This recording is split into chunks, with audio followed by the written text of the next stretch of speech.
ফরিদগঞ্জে মহান মে দিবস উপলক্ষে বাংলাদেশ জামায়াত ইসলামীর সহযোগী সংগঠন বাংলাদেশ শ্রমিক কল্যাণ ফেডারেশন চাঁদপুরের ফরিদগঞ্জ উপজেলা শাখার উদ্যোগে এক বর্ণাঢ্য র্যালি ও সংক্ষিপ্ত আলোচনা সভার আয়োজন করা হয়।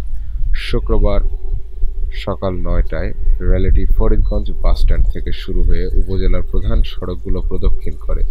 এতে উপজেলা, ইউনিয়ন ও ওয়ার্ড পর্যায়ের নেতাকর্মী স্বতঃস্ফূর্তভাবে অংশগ্রহণ করে। আল্লাহু আকবার। শ্রমিক কল্যাণ ফেডারেশন জিন্দাবাদ জিন্দাবাদ।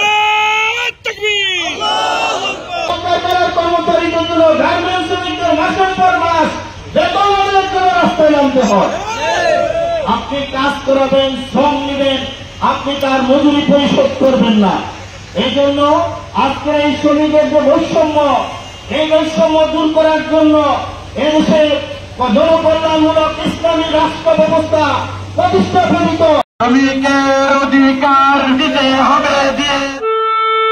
বিভিন্ন জায়গায় আমরা দেখি যে শ্রমিকরা কাজ করে, কিন্তু শ্রমিকদের পারিশ্রমিক নির্ধারিত সময়ে দেওয়া হয়।